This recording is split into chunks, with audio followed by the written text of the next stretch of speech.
Shalom, good morning to all.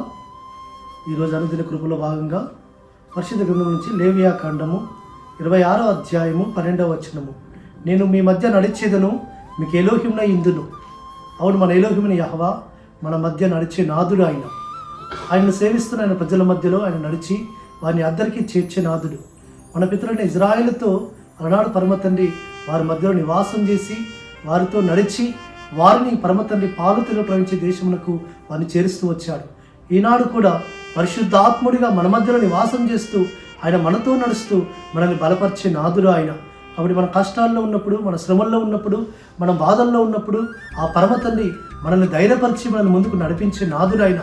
కాబట్టి మనతో కూడా ఉండి మనల్ని నడిపించే మన సర్వశక్తులని యెహోవా ఈ దినమున మనతో మాట్లాడుతూ వస్తుంటున్నాడు.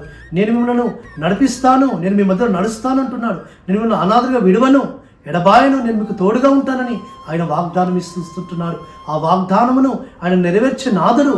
కాబట్టి ఆయనను ఎవరైతే నమ్ముకొని ఆయనను విశ్వసించి ఆయన మార్గం నడుస్తున్న ప్రజలకు ఆయన వారికి సమీపముగా ఉండి వారి మధ్యలో నడిచేవాడు, వారి మధ్యలో ఆయన నివాసం చేసే నాదుడు.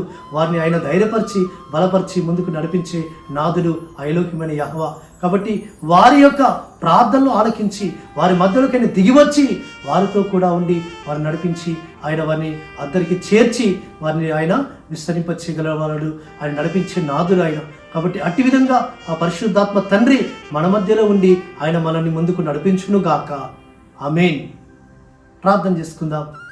పరలోకందరమ్మ తండ్రి, సర్వోన్నతుర, సర్వాధికారి, జీవాధిపతి యెహోవా ఎలోహిం యహోవాంశయ మహిమోన్నతుర, నిత్యగు తండ్రి, నీకు స్తోత్రం తెలుసుకొస్తుంటున్నాం. ఇదిగో తండ్రి, ఈ దినమున తండ్రి మీరు మాకు వినిపింపజేసిన అనుదిన కృపలు బాగా తండ్రి ఉపదేశమును మా హృదయాల్లో నూరంతరం ఫలవర్తం చేయండి ఆయన. మీరే మా మధ్యలో నడవండి నాయన, నీకు స్తోత్రం తెలుసుకొస్తున్నాం. ఈ ప్రార్థన యెహోవాంశ నామమున స్తుతించి ప్రార్థించి వేడుకుంటున్నాము తండ్రి. ఆమేన్. సర్వోన్నతుడు, సర్వాధికారి యెహోవా కృప, ఆ యెహోవాంశ యొక్క ఆ ప్రేమ అనుదినము మనతో కూడా ఉండి మనల్ని నడిపించి బలపరచును కాక. ఆమేన్.